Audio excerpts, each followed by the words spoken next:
राजेश वागले ने मुझे सपोर्ट करने की बात कह के मुझे अपनी तिजोरी की चाबी दे दी है। और अब धमाल तो होगा। ऐसा धमाल होगा इस शादी में कि पूरा वागले परिवार याद रखेगा।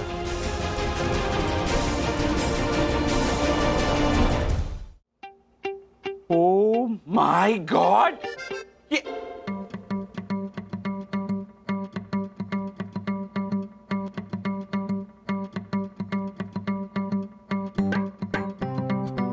हेलो पंटर, अभी के अभी राजेश वागले को लेकर मेरे घर पे आओ।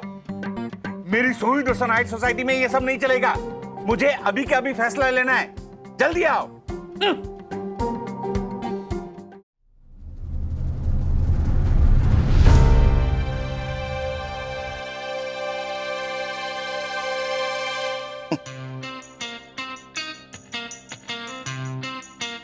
बैठ के बात करते हैं। पहले तू बात करना।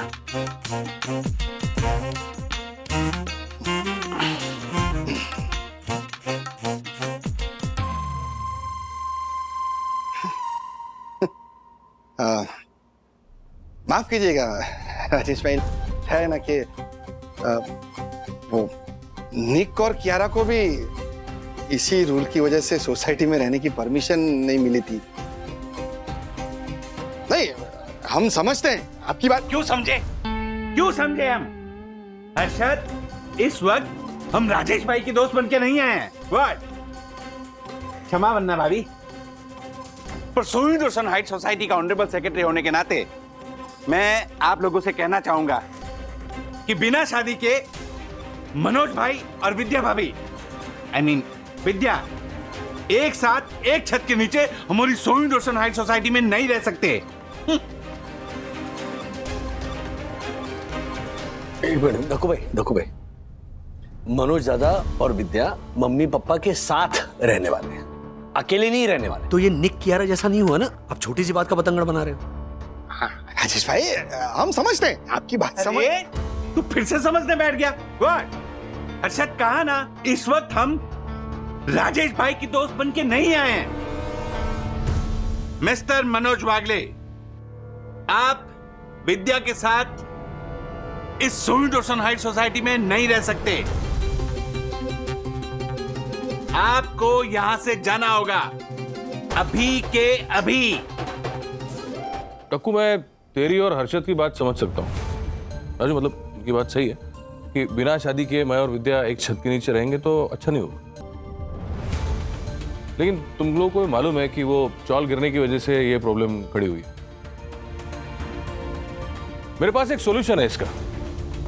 मैं रात को विद्या के साथ एक छत के नीचे नहीं रहूंगा। मतलब? तुम रात को कहां सोओगे? मैं अपना इंतजाम कर लूंगा, कोई प्रॉब्लम नहीं। नहीं, मैं यहां नहीं आऊंगा। तुम लोगों का अपना रूटीन है, इसके फाइनल के एग्जाम्स है, अथर्व के बोर्ड एग्जाम्स है, तो मैं और विद्या यहाँ पे नहीं आएंगे, अननेसेसरी डिस्टर्ब होगा। अरे नहीं दादा, प्लीज यहाँ पर तो तुम आराम से रह सकते हो। मतलब मैं देख लूंगा, मेरा सब मैं क्या बोल रहा हूँ, अरे अगर हम ये राजू, सोफा अगर मैं देख लूंगा, बोला मैं। हाँ, तो आदरणीय सेक्रेटरी और माननीय चेयरमैन साहब, आप लोगों को कोई प्रॉब्लम तो नहीं? टक्कू भाई, हर्षद भाई, क्या हुआ? बोल क्यों नहीं रहे आप लोग? सांप सूंघ गया क्या? वो हमें लगा ये बात सुनकर आप मनोज भाई, आप थोड़ा देख हर्षद, तेरे को जो बोलना है बिंदास बोल, मतलब कोई प्रॉब्लम नहीं है। देख, मैं मानता हूं मैं थोड़ा गुस्सेल हूं, शॉर्ट टेम्पर्ड हूं, लेकिन सरफिरा नहीं हूं। और डक्कू, सॉरी, तू सुबह आया था तो मैंने कुछ ज्यादा ही बोल दिया, बोलना नहीं चाहिए था, सॉरी। अरे सॉरी बोल रहा हूं। हाँ, नहीं, इट्स ओके। तो फिर अब तुम लोगों को और सोसाइटी के बाकी मेंबर्स को कोई प्रॉब्लम नहीं है, राइट? हाँ, अभी जब आपने कोई रास्ता निकाल ही लिया है तो फिर हमें क्या प्रॉब्लम होगी? तो फिर चले हम लोग। चल चल। प्रणाम अन्ना।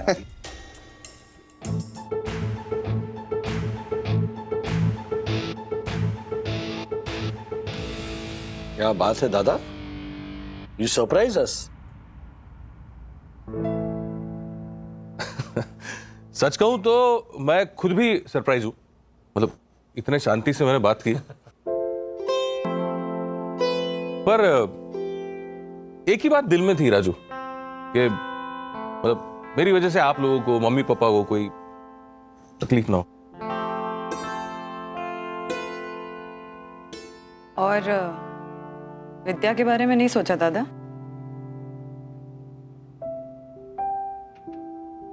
उसके बारे में सोचता हूं तो उसे तकलीफ होती है, इसलिए मैंने तय किया है कि आप सब लोगों को जो अच्छा लगेगा मैं वही सोचूंगा।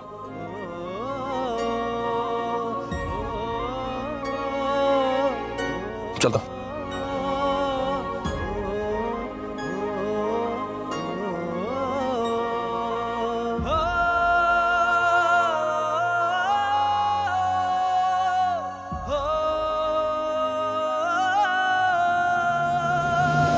क्या सोच रही हो विद्या? मेरा मंगेश और ये मनोज, ये दोनों जब गुस्सा होते हैं ना तो मुझे इतना डर नहीं लगता, और जब अचानक समझदार हो जाते हैं तो मुझे ज्यादा डर लगने लगता है। हाँ, वो मंगेश अचानक एकदम समझदार हो गया और यहाँ ये मनोज, मुझे ना चिंता हो रही है अब कहीं कुछ वापस। कुछ नहीं होगा, चिंता मत करो, ओके? पॉजिटिव बात देखो कि दोनों सही रास्ते पर आ रहे हैं, मनोज दादा भी और मंगेश भी।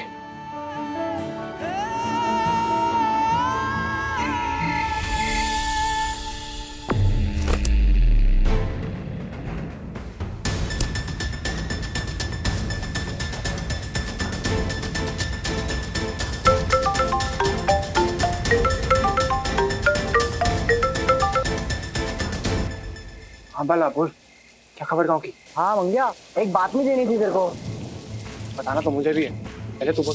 अरे वो अपना दगड़ू है ना, दगड़ू, उसने तेरे बाप को बस स्टैंड पे देखा था, मुंबई की बस में चढ़ते हुए। क्या मेरा बाप मुंबई के बस पे? मतलब वो मुंबई आ रहा है? आएगा ना मजा। चश्म वाला मैं तेरे को करता हूँ।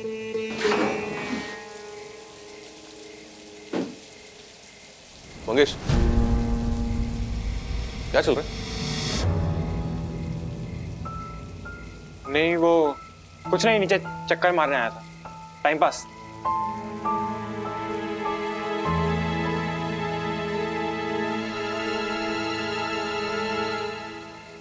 ऐसे चक्कर मैंने भी बहुत मारे हैं, टाइम पास।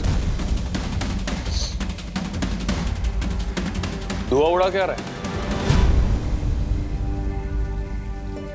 ये ले, मिंट खा के जा, ले ले।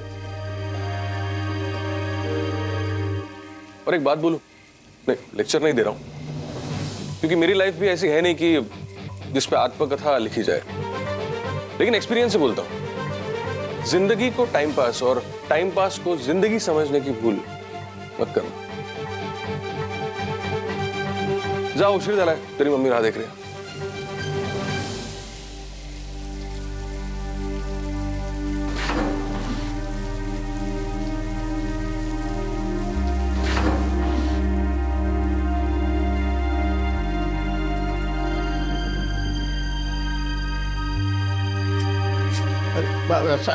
साहब साहब, ये क्या कर रहे हैं आप? बारिश के दिन ना फर्श को ठंड ना लगे ना, इसलिए कंबल ओढ़ा रहा हूं। क्या साहब, आप भी दिख रहा है ना, बिस्तर डाल रहा हूं, फिर भी।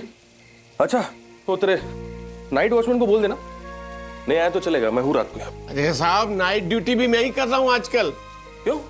क्या साहब, गांव से रिश्तेदार आए ना, तो छोटा घर है, सोने में प्रॉब्लम होती है, तो मैंने सोचा कि यार तेरी और मेरी हालत एक जैसी है। खैर यहाँ अच्छा है, खुला खुला। तो क्या है, 4 दीवारों का घर बड़ा हो या छोटा, लगता पिंजरे जैसा ही है मेरे को। जी साहब। तो इंसान भी अजीब जानवर है, मतलब 4 दीवारों का घर बनाता है बारिश से बचने के लिए। जी साहब। और फिर उसी दीवार में खिड़की डालता है ताकि बारिश देख सके। क्या साहब, आप भी अजीब अजीब सी बातें करते हैं। कभी कभी तो आपकी बातें मेरी समझ में ही नहीं आती हैं। आजकल बहुत लोग ऐसा कह रहे हैं कि मैं कुछ ज्यादा समझदारी वाली बातें कर रहा हूं। खैर चल तू सो जा, नहीं तू काम कर, तुझे अगर सुना हो तो आ जाना इधर, मैं वहां पे आ जाऊंगा। अरे नहीं नहीं साहब, आप ऐसे नहीं सो सकते यहाँ। मुझे सेक्रेटरी साहब को बताना पड़ेगा। तो उसको बताने की क्या जरूरत है, छोड़। अरे नहीं नहीं साहब, वो पूरे दिन की फुटेज चेक किए बिना सोते नहीं है। ये कैमरे से डर रहा है। जी साहब वो अरे नहीं नहीं साहब, मेरी नौकरी चली जाएगी साहब। अरे नहीं। ठीक है, तू डर मत रे, इतना टेंशन मत ले, मैं हूं ना।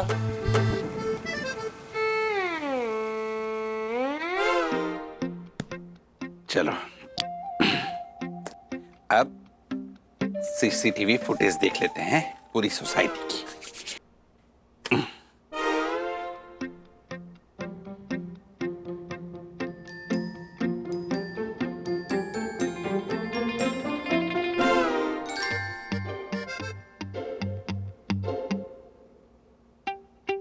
ओ माय गॉड, ये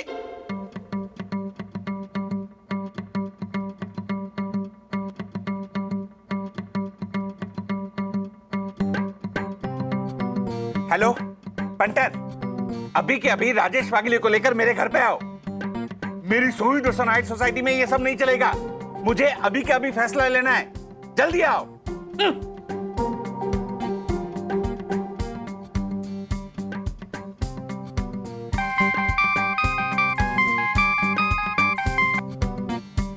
तिवारी सो रहे थे क्या? What? अभी के अभी मेरे घर पे आओ फौरन। जी जी आता हूँ साहब। Manoj sir, Manoj sir, sir लगता है सेक्रेटरी साहब ने सब कुछ देख लिया है साहब। साहब मेरी नौकरी चली जाएगी।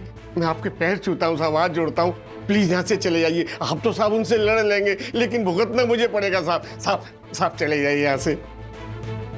सिर्फ तेरे लिए जा रहा हूँ। जी जी धन्यवाद साहब।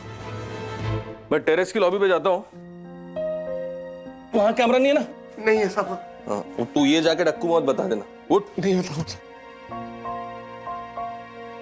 जा रहा हूँ। खुश? जी साहब खुश। साहब मैं भी आ रहा हूँ। ये दक्कू भाई ने बताया कि क्या हुआ है, क्यों बुलाया है? नहीं, आवाज पे से तो ऐसा लग रहा था कि सोसाइटी में कुछ बड़ा लफड़ा हुआ है। मुझे क्यों बुलाया? हो सकता है शायद लफड़ा आपकी वजह से हुआ हो, क्या? या शायद इनकी वजह से। अरे दादा, ये तकिया चादर लेकर कहाँ जा रहे हो? वो नीचे सोने गया था लॉबी में, तो डक्कू को प्रॉब्लम है तो ऊपर टेरेस पे जाके सोता हूँ लॉबी में। अरे दादा यार तुम टेंशन मत ले, मैनेज कर लूंगा। तुम लोग इस टाइम पे कहाँ जा रहे हो? अरे वो दक्कू ने मुझे और राजेश भाई को अर्जेंटली बुलाया। लगता है मेरी कंप्लेंट करने के लिए बुलाया होगा। एक काम कर, मैं चलता हूँ साथ में। अरे नहीं नहीं नहीं नहीं। अरे मैं शांति से बात करूंगा। नहीं नहीं नहीं नहीं मनोज भाई आप बताइए, हम लोग है ना, हम लोग बात कर लेंगे। आप एक काम करो, टेरेस की लॉबी पे ना बिस्तर लगा के सो जाओ आराम से। मैं बात कर लूंगा दक्कू से, टेंशन मत लो। श्योर? हाँ हाँ ठीक है, तो तुम लोग लिफ्ट से जाओ, मैं सीढ़ी से जाता हूँ। हाँ जल्दी जल्दी दक्कू भाई की क्या प्रॉब्लम है देखते हैं। साहब मैं सच कह रहा हूँ साहब, मेरा कोई कसूर नहीं है इसमें साहब। सारा कसूर तुम्हारा ही है तिवारी। नहीं नहीं दक्कू भाई, अब उसमें तिवारी जी क्या कर सकते हैं? उसमें क्या कर सकते हैं? हाँ तो जो ओ राजेश भाई, रात को 9 बजे के बाद गार्डन में किसी को न जाने देने की जिम्मेदारी इस तिवारी की है। अगर इसने अपना काम ढंग से किया होता तो ये सब नहीं होता। गार्डन? मनोज भाई गार्डन में भी सोने गए थे? मनोज भाई साहब इसके बारे में तो सचमुच मुझे कुछ नहीं पता साहब। एक मिनट मनोज भाई, ये मनोज भाई बीच में कहां से आ गए? मैं उस मंगेश की बात कर रहा हूं, वो लंबे बालों वाला मंगेश। मंगेश? यस। एक सेकेंड, ये देखिए, आधे घंटे पहले ये गार्डन में क्या कर रहा था?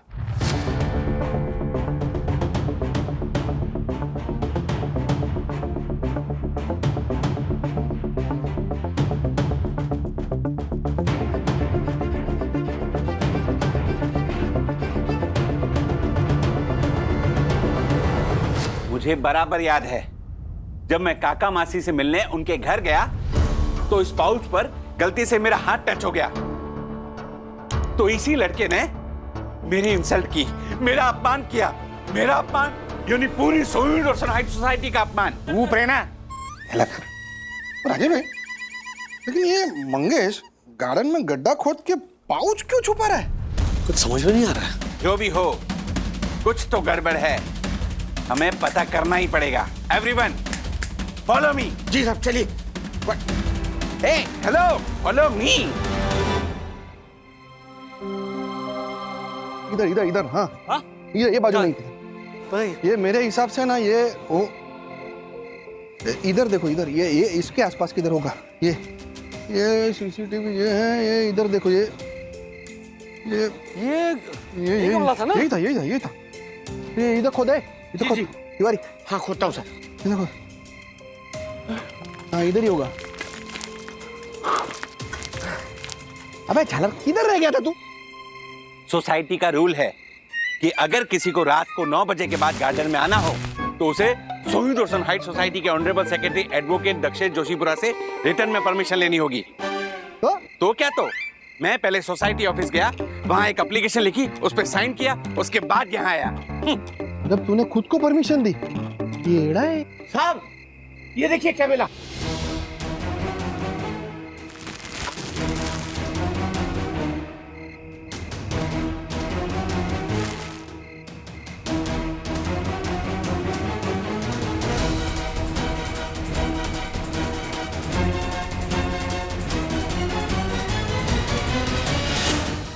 ओ माय गॉड, कंगन, हार, पर ये सब उस मंगेश के पास कहां से आए?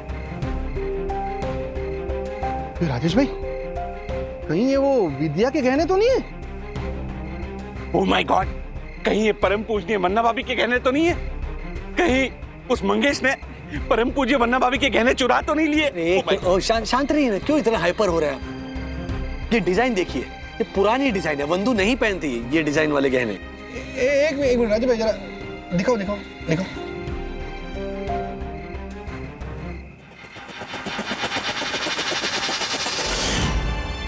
ये राजेश भाई, हमारे को लग रहा है कि ये 5 लाख के तो गहने होंगे, उतना वजन तो लग रहा है, अंदाज से बता रहा हूँ। आप बात कर रहे हैं? हाँ, आज के रेट के मुताबिक तो उतने 5 लाख के गहने। बाप रे साहब, माफ कीजिएगा, पर कहीं ये आपकी मम्मी के तो नहीं है?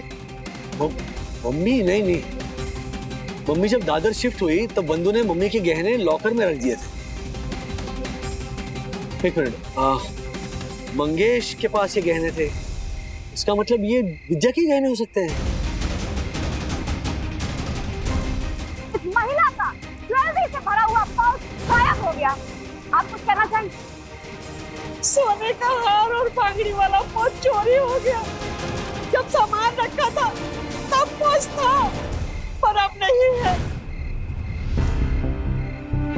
ये राजेश भाई, कहीं आप भी तो वही नहीं सोच रहे जो मैं सोच रहा हूँ? मैं उस दिन सखी के साथ चाल में गया था, वहां पर मलबे में लोग रोते रोते अपनी चीजें तलाश रहे थे। हो सकता है उनमें से किसी का पाउच है। हाँ, बिल्कुल बिल्कुल।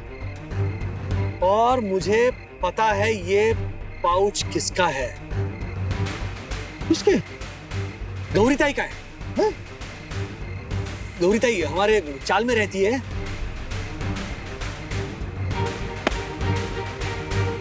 इसका मतलब मंगेश ने ये पाउच चुराया है।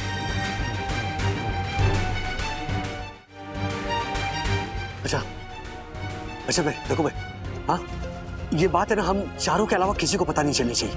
हाँ मैं मंगेश से तो बात करूंगा ही, लेकिन प्लीज ये बात हमारे बीच में रखिए। अर्षद भाई, आपको मेरी दोस्ती का वास्ता है। देखो भाई, आपको आपकी परम पूजनीय वंदना भाभी की कसम। तिवारी जी, आप भी ये बात किसी को नहीं बताएंगे? क्या नहीं बोलना है साहब, हमें तो कुछ पता ही नहीं है। Very good. राजेश भाई, हाँ, आपके हिसाब से ये गहने गौरी ताई के होंगे। हाँ, तो उन्होंने पुलिस कंप्लेंट तो की ही होगी ना? बट बरोबर है राजेश भाई, तो मंगेश कभी भी बड़ी मुसीबत में फंस सकता है। डोंट वरी, वो मैं संभाल लूंगा, लेकिन प्लीज आप लोग चुप रहिएगा, प्लीज प्लीज। वो सब तो ठीक है, लेकिन पता नहीं राजेश भाई आपके मन में क्या चल रहा है। लेकिन वो जो झालर मंगेश है ना, वो ठीक लड़का नहीं है, मैं बता रहा हूँ। अरे आज शाम को मैं और गुनगुन नीचे कंपाउंड में खड़े थे, तो वो हमारी गुनगुन को ऐसे घूर घूर के देख रहा था। कसम से बोलता हूँ, आपका और वरना अभी का चेहरा सामने आ गया, वरना मैं फाड़ डालता हूँ झालर को, बता रहा हूँ। आई नो हर्षद भाई, प्लीज शांति रखिए। ऑलरेडी इतने प्रॉब्लम्स चल रहे हैं ना मेरी जिंदगी में। मेरे पापा उस चाल की दुर्घटना से अभी भी उभरने की कोशिश कर रहे हैं। मम्मी को अल्जाइमर्स की तकलीफ है, बंदूक की तबीयत आजकल नासाज रहती है, ऊपर से सखी आप ही की तरह उस मंगेश पर चिड़ी हुई है। और ऑफिस में पूछिए मत, वो ट्रांसफर को लेके वो एक अलग नाटक चल रहा है। जिंदगी में ना अलग अलग मुसीबतों से जूझ रहा हूं। बस ये मंगेश का कारनामा सब लोगों के सामने, खास करके मनोज दादा के सामने आ गया ना, जो थोड़ी बहुत शांति है मनोज दादा की जिंदगी में, वो क्रांति में बदल जाएगी। और गुस्से में आकर अगर मनोज दादा ने हाथ उठा दिया ना मंगेश पर, तो नया टेंशन खड़ा हो जाएगा। सो प्लीज आप लोगों से हाथ जोड़ के विनती है, फिलहाल आप लोग कुछ मत बोलिए। कल मैं इस मंगेश से अकेले में बात करता हूँ। कल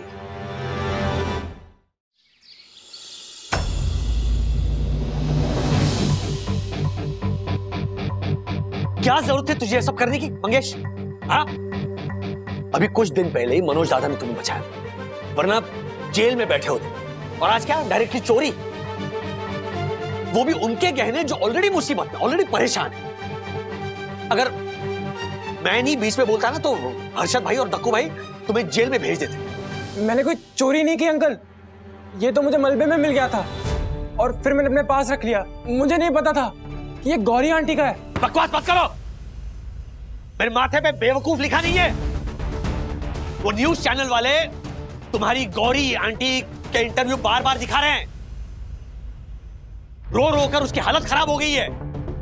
पुलिस की टीम, फायर ब्रिगेड की टीम पूरे मलबे की छानबीन कर रहे हैं इस पाउच के लिए। और तुम कह रहे हो कि तुम्हें पता नहीं है। अभी के अभी मेरे साथ पुलिस स्टेशन चलो और वहां पे सच बताओ। नहीं राजेश अंकल प्लीज, आप मुझे पुलिस स्टेशन मत लेके जाओ, वो मुझे जेल में डाल देंगे। आप पुलिस स्टेशन मत लेके जाओ, मैंने चोरी नहीं की राजेश अंकल, मैंने कोई चोरी नहीं की राजेश अंकल। हाँ, मुझसे हो गई गलती, मुझे लालच आ गया था, फिर मैंने ये पाउच ले लिया। लेकिन मैंने चोरी नहीं की राजेश अंकल, मैंने चोरी नहीं की राजेश अंकल, मैं चोरी नहीं की। ऐसा मत कर मंगेश, ऐसा मत कर। मनोज दादा ने भी ऐसी गलतियां की थी जिसकी वजह से तुम्हारी मां विद्या आज तक दुखी है। और तुम क्या कर रहे हो? तुम वही गलतियां दोहरा रहे हो। तुम चाहते हो कि तुम्हारी मां जिंदगी भर बस दुखी रहे?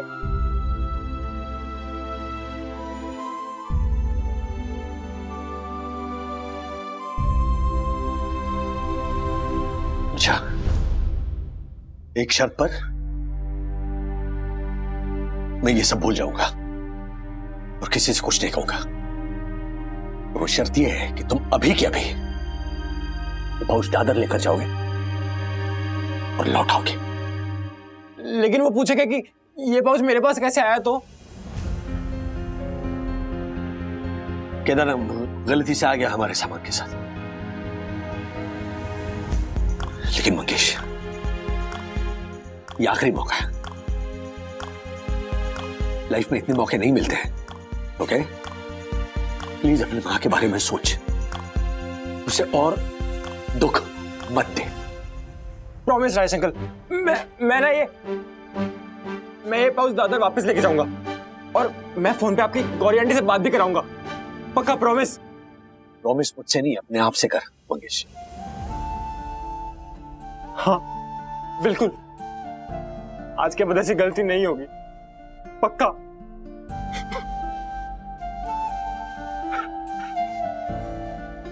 जब किसी की नजर ना पड़े इस पाउच पर, वैसे छुपा कर लेकर जा। अगर तुम्हारी मम्मी ने पूछा तो मैं कह दूंगा कि किसी काम से मैंने तुम्हें भेज दिया। ठीक है?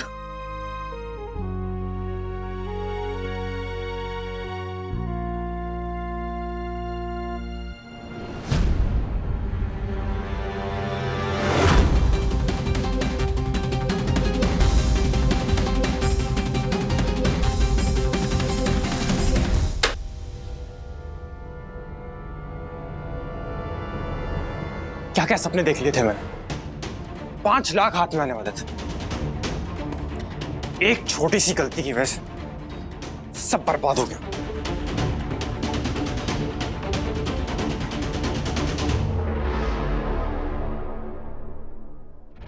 ये पाउच लेके भाग जाऊं क्या इन सबसे दूर?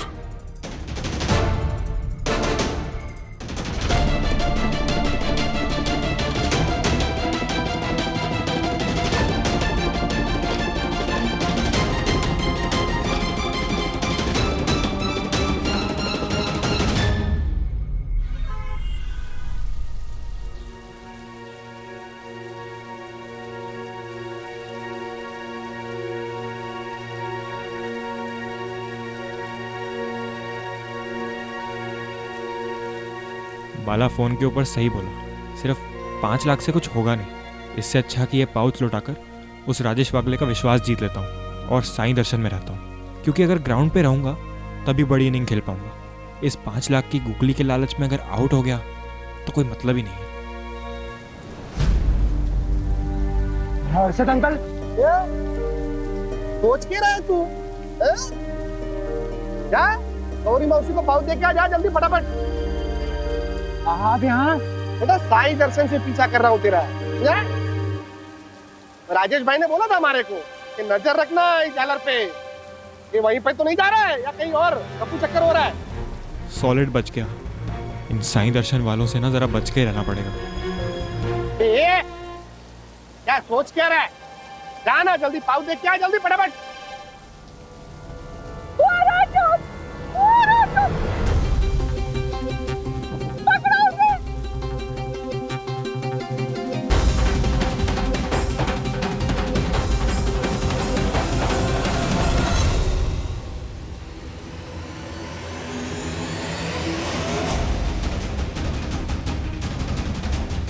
क्या?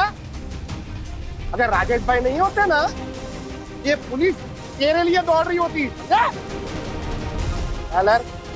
चल जा जल्दी, अभी पाउच देख क्या गौरी मौसी को। मैं फटाफट वीडियो रिकॉर्डिंग करता हूँ राजेश भाई के लिए। वीडियो की क्या जरूरत है? मैं राजेश अंकल की बात कराता हूँ ना मौसी से। अच्छा, सैंड पट्टी मारे से सैंड पट्टी। चल चल चुपचाप चल, आज करवाता हूँ। चल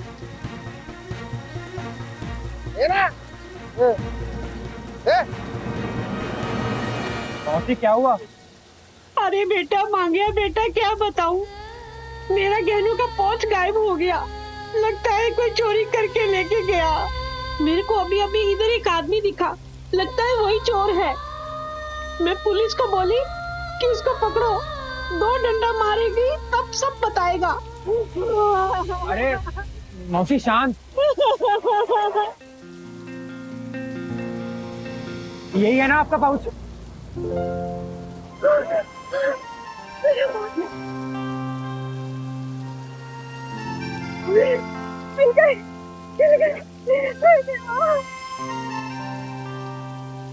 तूने मेरे को बचा लिया रे मांगिया।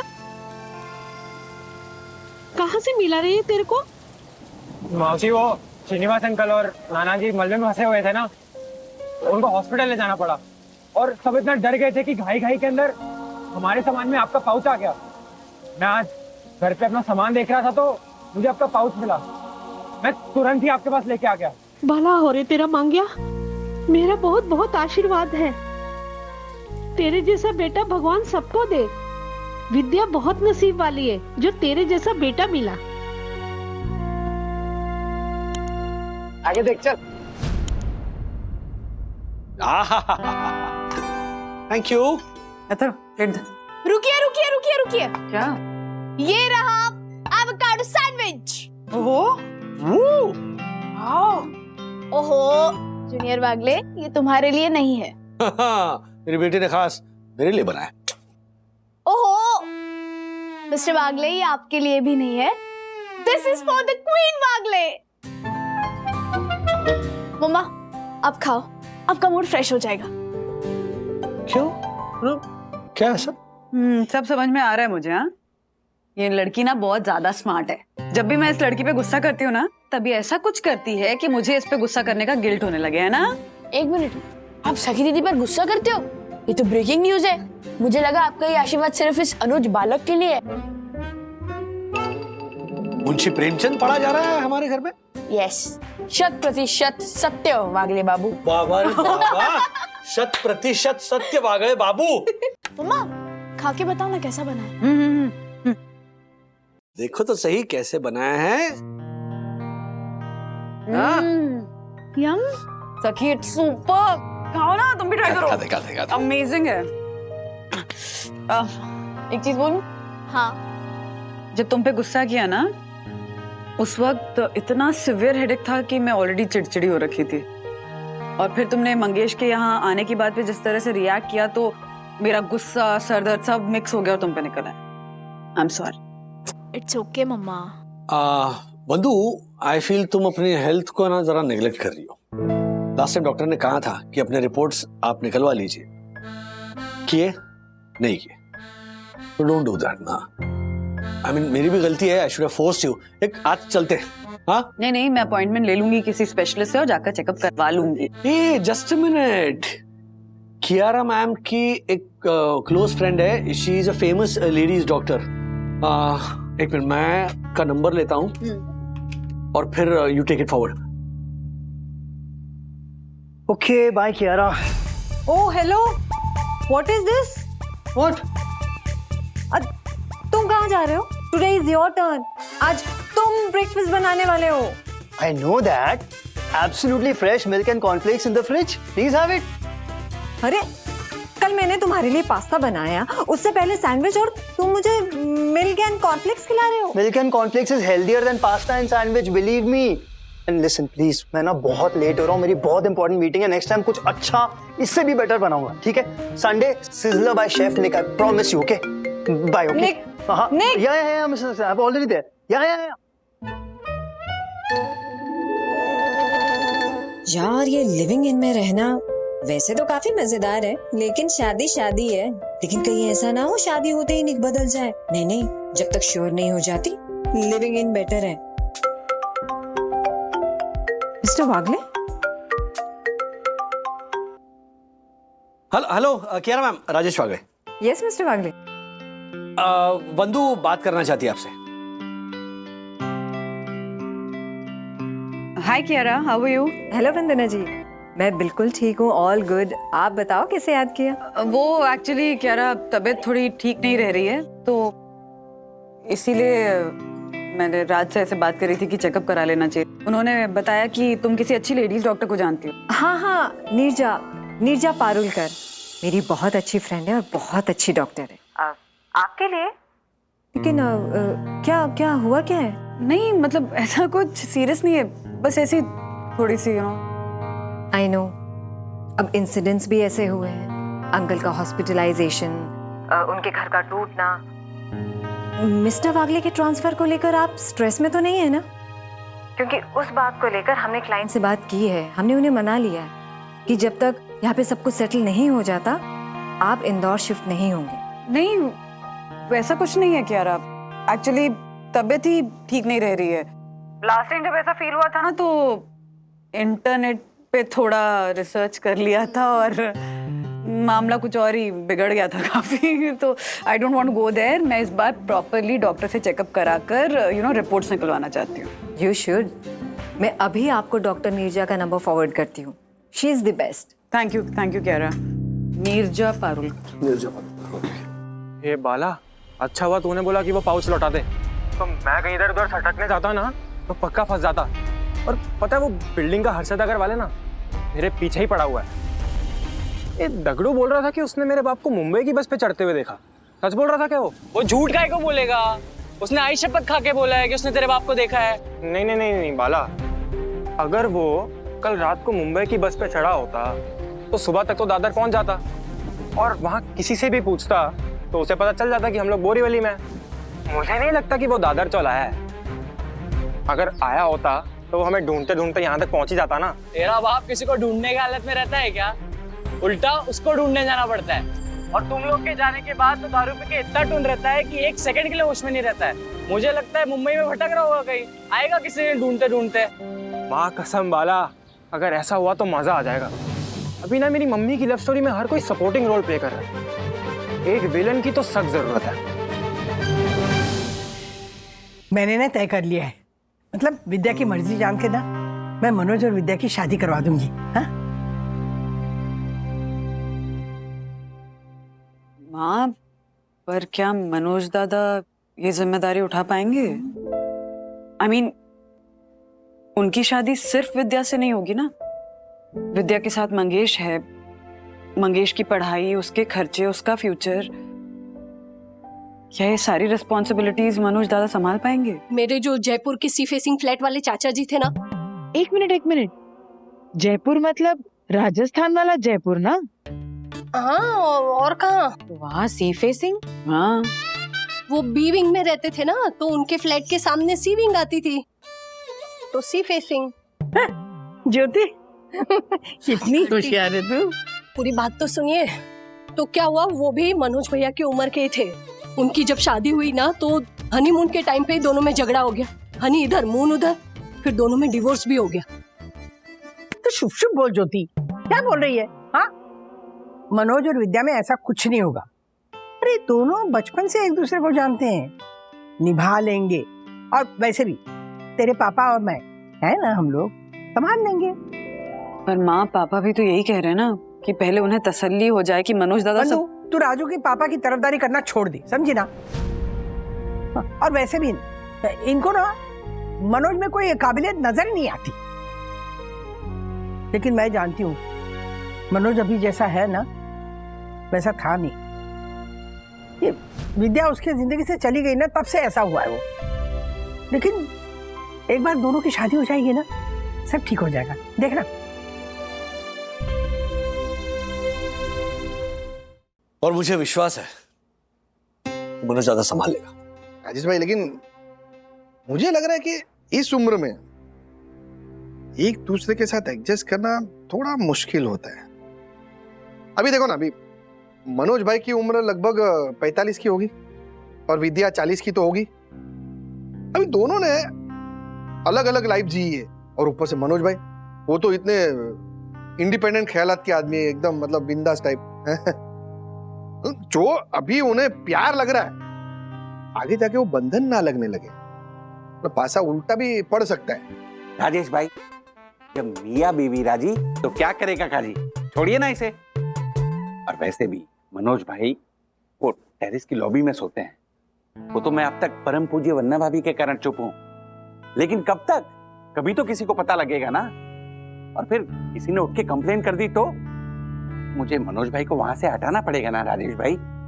इसलिए राजेश भाई, आप जल्दी से जल्दी मनोज भाई की शादी करवा दीजिए। हाँ, लेकिन क्या है कि पापा और बंधु की सोच थोड़ी अलग है। वो दोनों कह रहे हैं कि थोड़ा समय जाने देना चाहिए। बिल्कुल देना चाहिए। अरे शादी कोई गुड्डे गुड्डियों का खेल थोड़ी है कि जब चाहे शादी करवा दी। थोड़ा टाइम, थोड़ा सोचना चाहिए। पर वैसे भी आपने टेरेस की लॉबी देखी है, वहां है सीसीटीवी कैमरा? नहीं ना, तो किसी को पता कैसे चलेगा? अबे बिन पैंदे के लोटे, अभी तो इतना जोर जोर से चिल्ला रहा था तो शादी करनी चाहिए करनी चाहिए, अभी पलटी मार रहे नहीं करनी चाहिए। हाँ, तब मुझे परम पूजनीय वन्ना भाभी का मंतव्य नहीं पता था ना। वैसे जो भी है, फाइनल तो वही होगा जो उन दोनों की डेस्टिनी में होगा। कहते हैं ना, हुई वही जो राम रची राखा।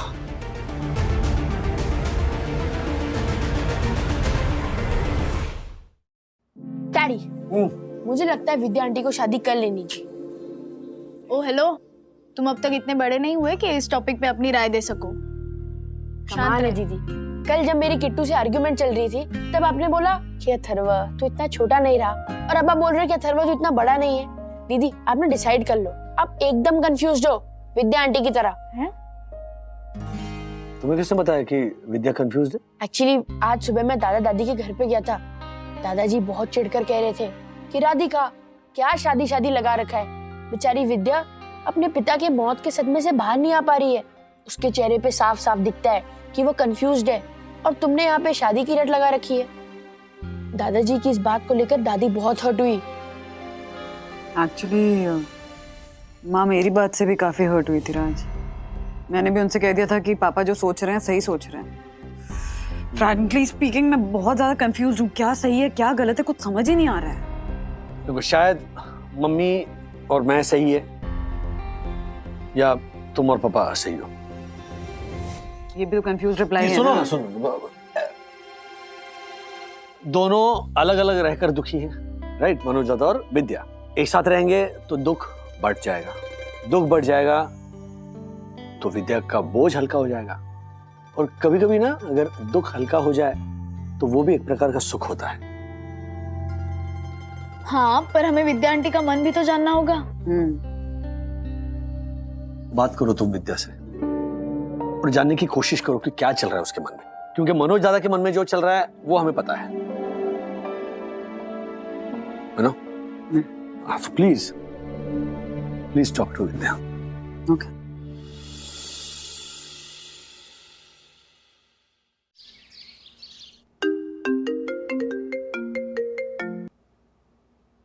Hello hello, doctor Neerja? हाँ जी बोलिए। हाय, मैं वंदना वागले बोल रही हूँ। वो कियारा ने आपका नंबर दिया था, कियारा तेजवानी। यस यस, कियारा ने आपकी बात कही थी मुझसे। उसने ये भी बताया था आपको क्या क्या प्रॉब्लम्स हो रही हैं। एक्चुअली मुझे अपॉइंटमेंट चाहिए था आपका। मिसेस वागले, अनफॉर्चुनेटली मैं कल से एक छोटे से सेमिनार के लिए अहमदाबाद आई हुई हूँ। Oh, I hope I didn't disturb you. नहीं नहीं, ऐसी कोई बात नहीं है। आप एक काम कीजिए, आप 2 दिन बाद मेरे क्लिनिक पे आ जाइए। Okay okay. और ऐसा कीजिए, इन 2 दिनों में आप कुछ बेसिक टेस्ट करवा लीजिए जो मैं आपको फॉरवर्ड करती हूँ। Sure sure. और एक सेल्फ टेस्ट वीडियो भेजती हूँ आपको, वो देखिए और जिस तरह उसमें बताया है वैसे ही आप अपने ब्रेस्ट का एक सेल्फ टेस्ट करके मुझे बताइए। डॉक्टर, ब्रेस्ट टेस्ट क्यों? मेरे सिम्टम्स में कोई प्रॉब्लम लग रही है क्या? वंदना जी आप डरिए मत, बहुत सारे सिम्टम्स बड़े कॉमन होते हैं, इसलिए सबसे पहले हमें हर पॉसिबिलिटी को रूल आउट करना होता है। आप बस एक सेल्फ टेस्ट कीजिए और मुझे बताइए कि आपको अपने ब्रेस्ट एरिया में कोई लंप यानी कि कोई गांठ जैसी तो महसूस नहीं हो रही है ना? आप वीडियो देखिएगा, उसमें सब कुछ डिटेल में समझाया है, और बाकी के टेस्ट आप लैब में करवा लीजिएगा। ओके? या श्योर, थैंक यू। और याद रखिए, डरने की कोई जरूरत नहीं है, 2 दिन बाद हम मिल ही रहे हैं। ओके? जी sure, thank you so much.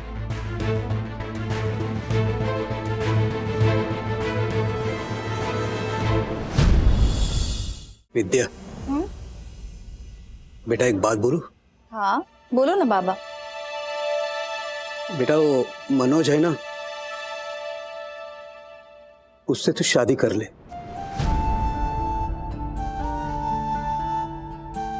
अब इस उम्र में तुम्हारे लिए योग्य लड़का कहाँ ढूंढ पाऊंगा मैं?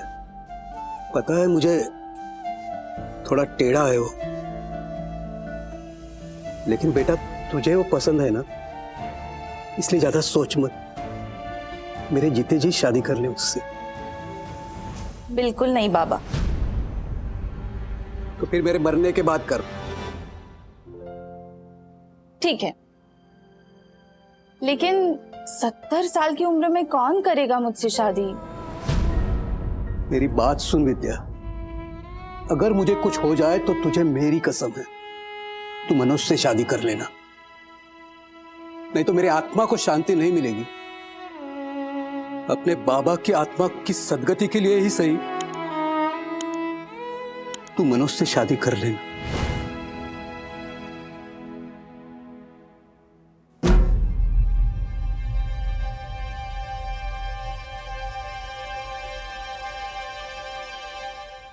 विद्या क्या सोच रही है? मुझे नहीं बताएगी? बता।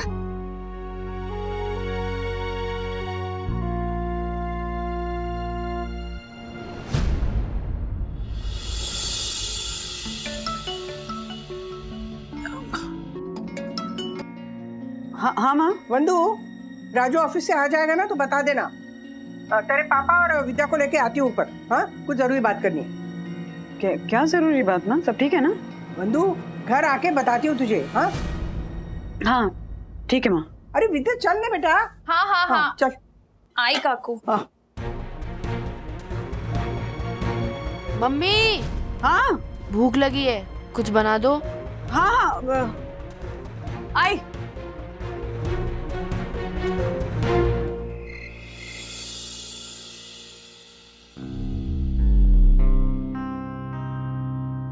राजू, तेरे पापा बार बार कहते रहे कि विद्या कंफ्यूज है, विद्या कंफ्यूज है। आखिर मैंने ना उसे पूछ ही लिया आज कि बता ना तेरे मन में क्या है, क्या चल रहा है। तब जाके बताया आज। विद्या आंटी, आपने ये हम सबको पहले क्यों नहीं बताया?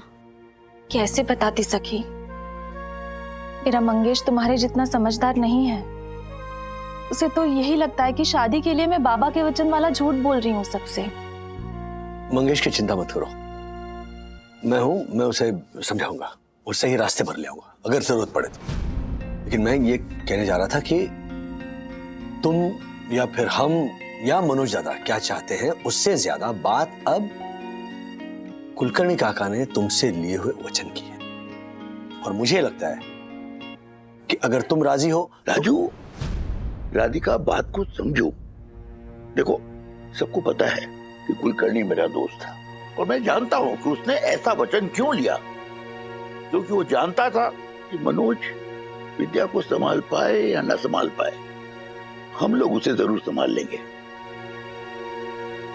काका, बाबा ने ये भी कहा था। देखो, मैं एक प्रैक्टिकल सवाल रखता हूं। क्या हमारे जाने के बाद मनोज अपनी पूरी जिम्मेदारी से विद्या और मंगेश को संभाल पाएगा?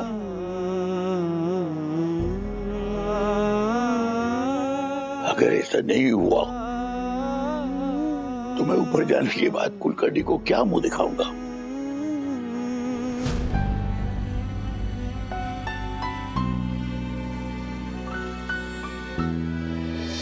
मनोज, यहाँ।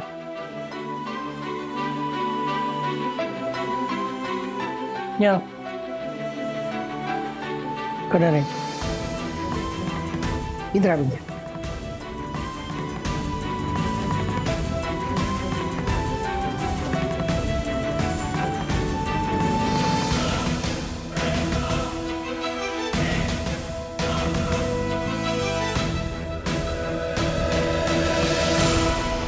देख मनोज, विद्या तुझसे शादी करने के लिए तैयार है।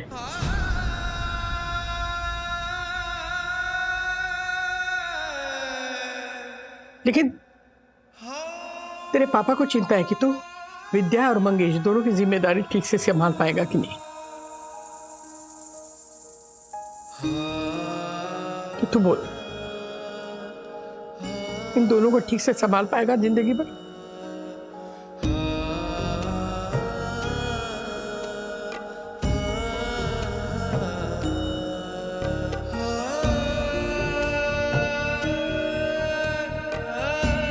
मम्मी मम्मी बीमी नहीं, मम्मी बीमी नहीं।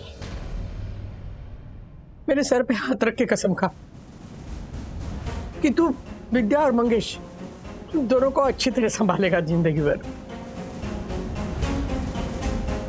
उनकी देखभाल करेगा, चाहे हम दोनों रहें या ना रहें।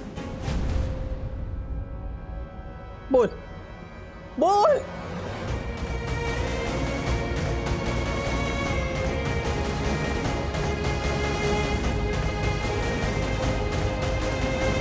बोल।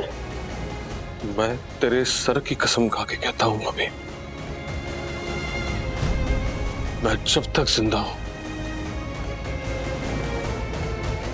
तब तक इन दोनों की खुशी के लिए जो भी करना पड़े मैं करूंगा।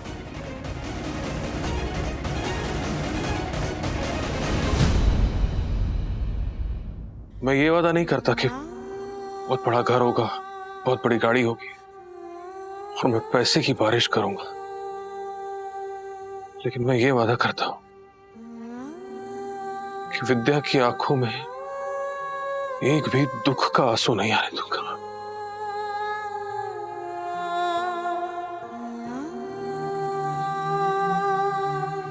मैं तुझे वचन देता हूं मम्मी। बस बस, अब मुझे कुछ नहीं चाहिए और कोई कुछ नहीं बोलेगा और कोई कुछ नहीं बोलेगा। सिर्फ निर्णय विद्या का होगा। बोल बेटा, तुझे मनोज पे विश्वास है?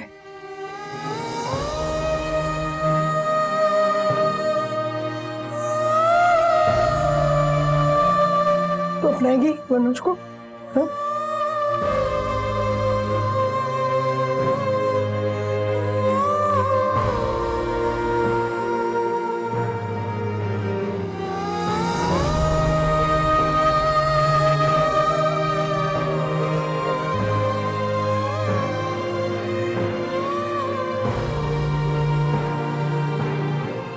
वंदना, मैं अपने बाबा को दिए हुए वचन की वजह से और अपने खोए हुए प्यार को पाने की वजह से सोच रही हूँ। काकू एक माँ की तरह सोच रही है, काका एक डरे हुए पिता की तरह सोच रहे हैं, राजू अपने भाई को खुश देखने की नजर से सोच रहा है और मनोज वो एक असफल प्रेमी की तरह सोच रहा है। मैं जानती हूं तुम एक प्रैक्टिकल वुमन की तरह सोचोगी। मैं तुमसे जानना चाहती हूँ वंदना, तुम अगर मेरी जगह होती तो क्या डिसीजन लेती? देखो, मन में जरा भी संकोच मत रखना, तुम्हें जो सही लगे ना वो मुझे बताओ। तुम जैसा कहोगी मैं वैसा ही करूंगी।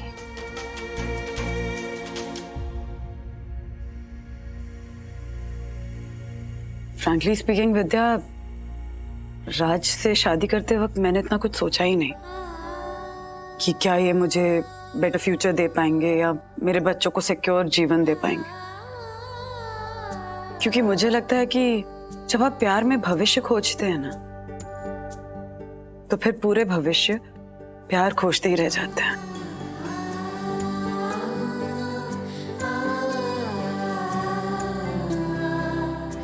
बस इतना कहूंगी तुमसे कि मनोज दादा से शादी इसलिए मत करो कि तुम्हारे बाबा ने तुमसे वचन लिया है या फिर मनोज दादा तुम्हारी जिम्मेदारियां उठा पाएंगे कि नहीं। शादी करनी है तो सिर्फ और सिर्फ ये सोच के करो कि क्या तुम मनोज दादा से प्यार करती हो,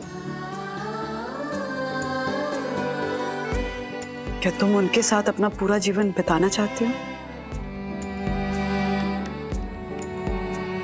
और रहा सवाल जिम्मेदारियों का, तो हाँ, पापा की तरह मेरे मन में भी सवाल था कि क्या मनोज दादा तुम्हारी और मंगेश की जिम्मेदारी उठा पाएंगे। पर अब लग रहा है कि हम सिर्फ मनोज दादा की काबिलियत पे सवाल क्यों उठा रहे हैं। तुम भी तो काबिल हो, पढ़ी लिखी हो, इंडिपेंडेंट हो। विद्या, शादी करना तो इस विश्वास के साथ करना कि तुम भी मनोज दादा के साथ कंधे से कंधा मिलाकर जिम्मेदारियों को बांट सकती हो। राज ने ना एक बहुत ही खूबसूरत बात कही थी कि बांट देने से दुख अगर कम होता है तो वो भी तो एक तरह का सुख ही है। इसलिए फैसला तुम्हें करना है, मनोज दादा को करना है कि क्या तुम और मनोज दादा एक दूसरे का दुख बांटकर एक दूसरे को सुख दे सकते हो। और अगर दे सकते हो ना, तो फिर किसी से कुछ भी पूछने की जरूरत नहीं है विद्या। बस थाम लो एक दूसरे का हाथ, आगे जो होगा देखा जाएगा। हाँ, क्यों राज? मनोज दादा, विद्या, आगे जो होगा देखा जाएगा।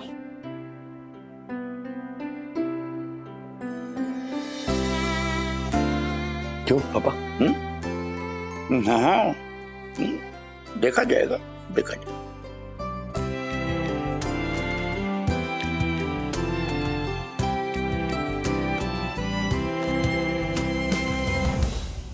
एक बात बोलता हूँ विद्या, मैं तुझसे शादी करना चाहता था, लेकिन मैंने तय किया था कि अगर खुद भगवान भी नीचे आके मुझसे बोले कि मांग तुझे क्या मांगना है, कसम खा के कहता हूं तेरी मर्जी के बगैर मैं तब भी तुझे नहीं मांगता।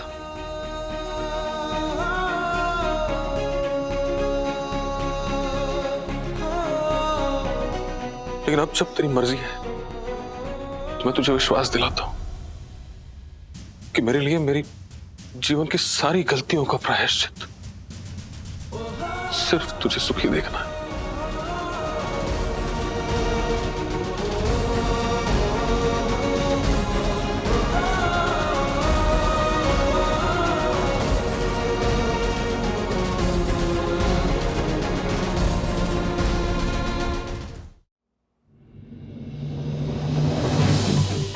वाह मम्मी, तो दूसरी शादी के बारे में अपने बेटे से पूछने नहीं आई कि मैं शादी करूं या नहीं, लेकिन ये बताने आई है कि मैं शादी कर रही हूं। मंगेश, तू घर पे नहीं था। काकू मुझे अचानक वंदना के पास लेकर गए और बात में बात इस तरह हो गई कि मैं... अच्छा मंगेश, बाबा ने मुझसे वचन लिया था, सच कह रही हूँ मैं। माना कि उनको तेरी चिंता थी और उन्होंने तुझे ये बोल दिया, लेकिन तेरे दिमाग में एक सेकंड के लिए भी ये नहीं आया कि अपने बेटे से पूछ लूं। मम्मी, तू ये भूल गई कि तेरे फ्यूचर के हर डिसीजन के साथ मेरा फ्यूचर भी जुड़ा हुआ है। मंगेश, तुम्हें क्या लगता है तुम्हारी मम्मी जो कुछ कर रही है वो अपने लिए कर रही है? तुम्हारे भविष्य के लिए कर रही है बेटा।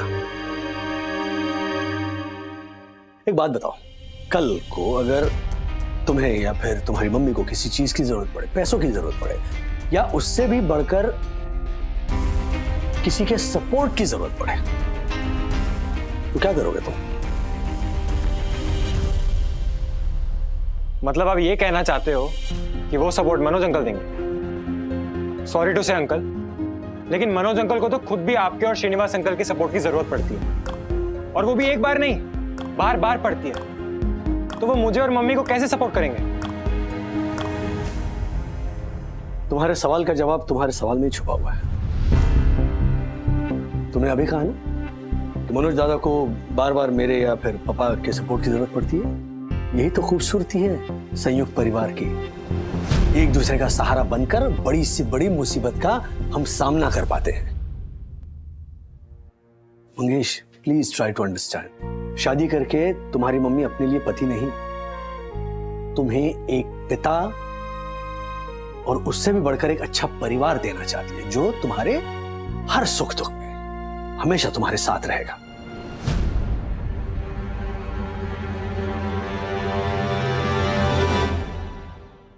राजू, मंगेश की मर्जी नहीं है तो मैं ये शादी नहीं कर सकती। मैं काका काकू से माफी मांग लेती हूँ। विद्या, एक मिनट। मेरी सबसे पहली जिम्मेदारी मंगेश है। अगर इस डिसीजन में ये मेरे साथ नहीं है तो मैं ये डिसीजन नहीं ले सकती राजू। I am sorry. अरे मम्मी, कितनी भोली है यार तू मम्मी। राजेश अंकल, समझाओ मम्मी को, मैं तो मजाक कर रहा था। क्या? हाँ, मैं तो मजाक कर रहा था, इतना भी ना समझ नहीं हूं मैं। जा, जी ले अपनी जिंदगी। मतलब तेरी हाँ है? हाँ, बिल्कुल हाँ है। तू बस देखती जा मैं कैसे तेरी शादी में धमाल करता हूं।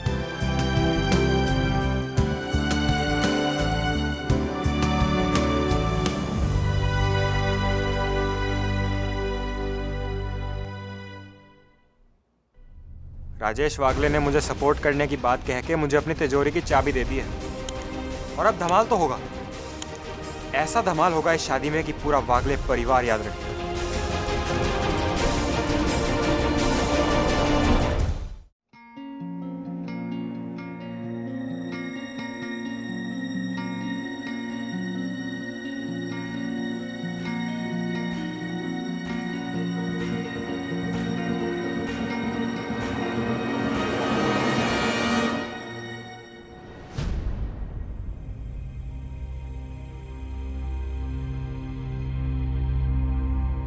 आप बस एक सेल्फ टेस्ट कीजिए और मुझे बताइए कि आपको अपने ब्रेस्ट एरिया में कोई लंप यानी कि कोई गांठ जैसी तो महसूस नहीं हो रही है ना?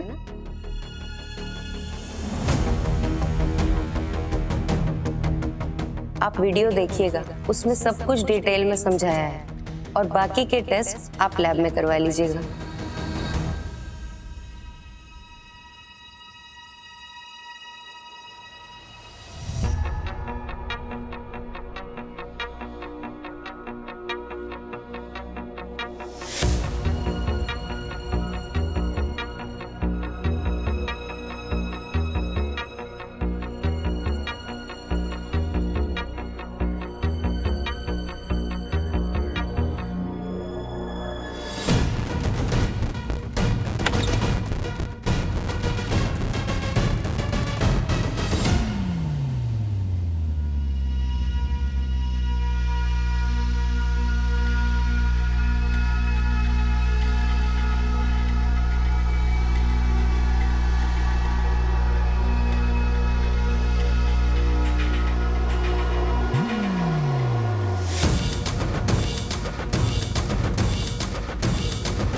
अगर आपको अपने ब्रेस्ट में लंप या गांठ महसूस हो तो अपने नज़दीकी डायग्नोसिस सेंटर में जाकर मैमोग्राफी करवाइए, क्योंकि यह ट्यूमर ब्रेस्ट कैंसर की निशानी हो सकता है।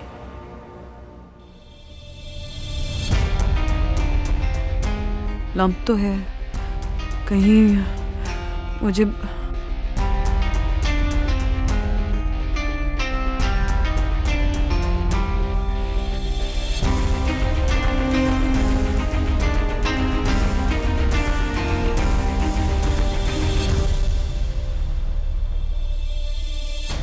I'm feeling a small lump in my left breast.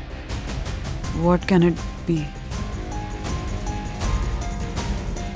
नहीं, पहले भी इंटरनेट पे बीमारी के सिम्टम्स रिसर्च करने की गलती कर चुकी हूँ, दोबारा ये गलती नहीं करूँगी। हे भगवान, प्लीज़, जो सोच रही हूँ ऐसा कुछ ना निकले।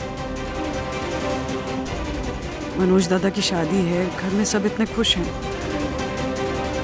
प्लीज सब संभाल लेना भगवान।